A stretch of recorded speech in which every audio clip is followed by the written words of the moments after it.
The disappearing river cave was discovered on September 12, 1987. However, unfavorable events during the exploration changed the fate of the cave a bit. Marco, James, and Ed, 3 experienced vertical cavers, were preparing to enter Vanishing River Cave. They had basic knowledge about the cave. It was 51 meters deep. It had a vertical passage, and most importantly, it was slippery. With this in mind, the team packed all the necessary equipment. The entrance to the cave was quite dangerous, so the area was cordoned off as there was a good chance that a hiker could fall in. The weather was overcast that day, and it looked like it was going to rain, but the team ignored this detail. But this detail was very important to someone. James, the leader of the team, took a 135-meter rope from his pocket and lowered it into the cave. He then began to slowly abseil down the rope and shared what he saw with his teammates. The cave had 2 levels. When James reached the first level, there was no problem. His teammates followed James in turn. The first ledge they descended was about 28 meters long, and they held onto the rope again for the remaining 23 meters. Now they were at the bottom of the cave, and it was as if they were in a big room. Ed immediately took out his notebook and wrote down his observations. A little further down, where we first descended, the cave narrows and becomes a small hole. After writing this down, they had to get out because they were about 51 meters underground, and it was very difficult to breathe. Marco started climbing on the rope first. Marco was a very good climber and knew techniques that nobody else knew. When Marco reached the first ledge,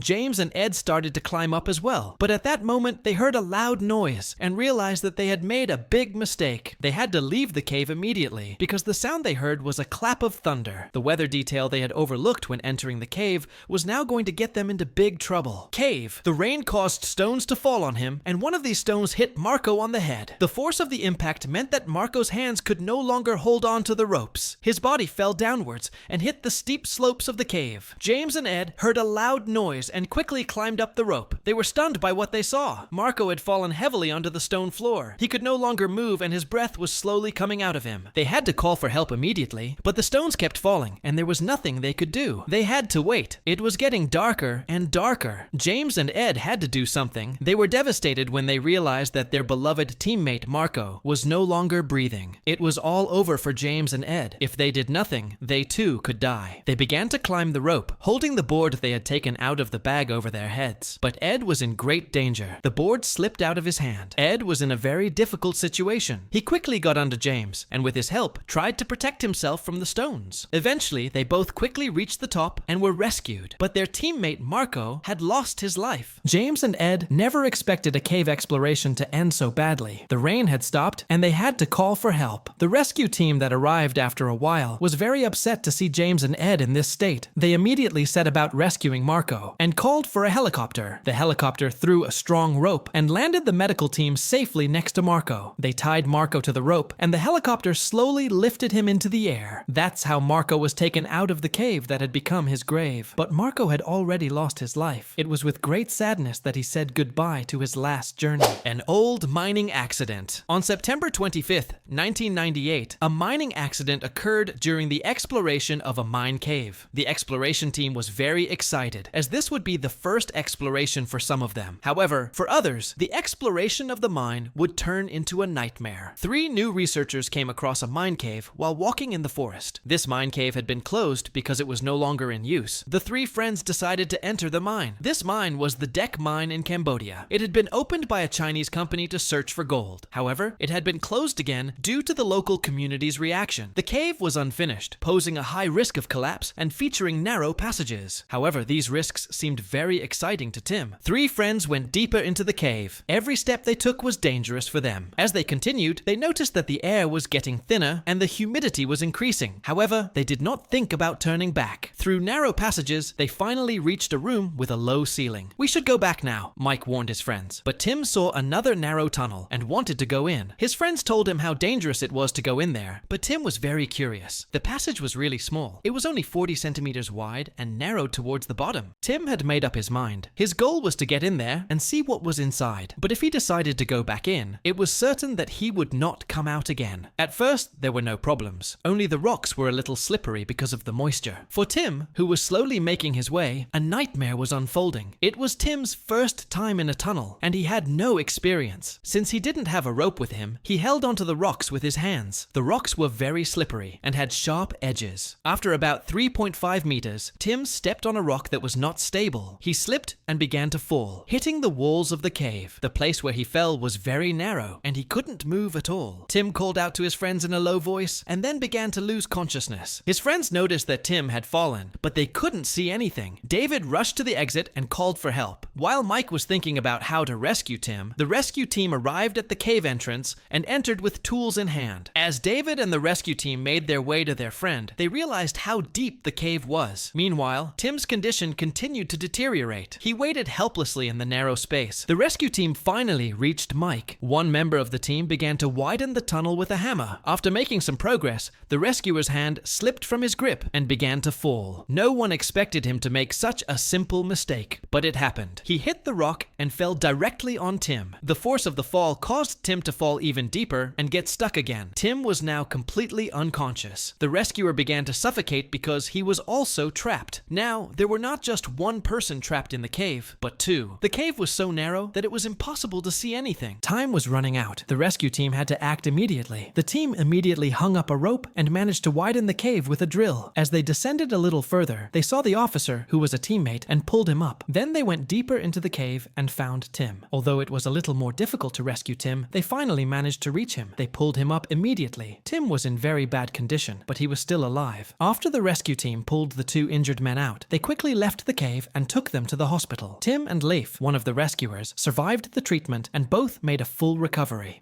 The Nightmare of Devil's Den Cave. On October 10th, 2000, Daniel, a 22-year-old instructor, set off with 5 of his students for Devil's Den Cave in Florida. This cave was a very eerie and mysterious place. There were some important details that Daniel had overlooked in this project. Above all, he had forgotten about his health problems and gained a lot of weight. When Daniel and his students arrived at the entrance to the cave, it looked really scary. Although the students were a little afraid, they were quite excited. Once inside, they began to move through a long tunnel, bending down one after the other. Of course, Daniel, who was a little overweight, had difficulty moving through the tunnel. The group's goal was to gather information and experience for an exploration competition organized at the school. After traveling for a while, they came across another passageway. This passageway connected the two tunnels. Daniel, the leader of the group, wanted to climb down after examining the pit with his flashlight. However, he realized that this would be difficult due to his weight. He still wanted to climb down and ask the children to take notes, but no one expected this to turn into a nightmare. Daniel's plan was simple. First, he would get the children through the hole, then he would follow. The children passed through the hole one by one and descended into the lower tunnel. Now it was Daniel's turn. Daniel took his first step by sucking in his stomach, then lowered his entire body down. However, due to his weight, he got stuck in the hole. He couldn't go down or come up. Worse still, the students couldn't help Daniel. The students were in the lower tunnel, while Daniel was stuck in the passageway. The other group leader waited outside the cave to see when the project would end. They must be having a lot of fun in there, he thought to himself, but he didn't know what was going on inside. Daniel and his students continued to wait helplessly in the cave. The students were scared, and their screams echoed off the cave walls. The group leader, who was outside, became suspicious when he heard a humming noise coming from inside and immediately called the police. The police arrived at the scene with a search and rescue team. When they found Daniel in the cave, they immediately began rescue operations. The first idea was to pull Daniel up, but that was unsuccessful. Then they came up with the idea of carefully widening the passageway. The rescue team told the boys waiting below to step back a little, as rocks could fall on their heads from above. Using a drill and hammer, the team began to widen the passageway where Daniel was trapped, bit by bit. After widening it a little, Daniel climbed through the gap and was immediately pulled up. Daniel was very afraid, not for himself, but for the children. Then the rescue team pulled the children up one by one. The children were very frightened and wanted to get out of the cave as quickly as possible. Everyone moved at full speed towards the cave exit. One of the students got his foot stuck in a hole and started screaming in pain. The other students were even more frightened, and the team immediately pulled him out. The team leader, who was waiting outside, was very happy to see the children. However, when he couldn't see one of them, he became very concerned. The guide said that the student was inside and had gotten his foot stuck, but that there was no need to worry. The rescue team that remained inside the cave carefully freed the student's foot from its anchorage and made their way to the cave entrance. Eventually, everyone managed to leave the cave. The ambulance waiting outside took the children and the guide to a hospital. After a period of treatment, the entire team recovered physically.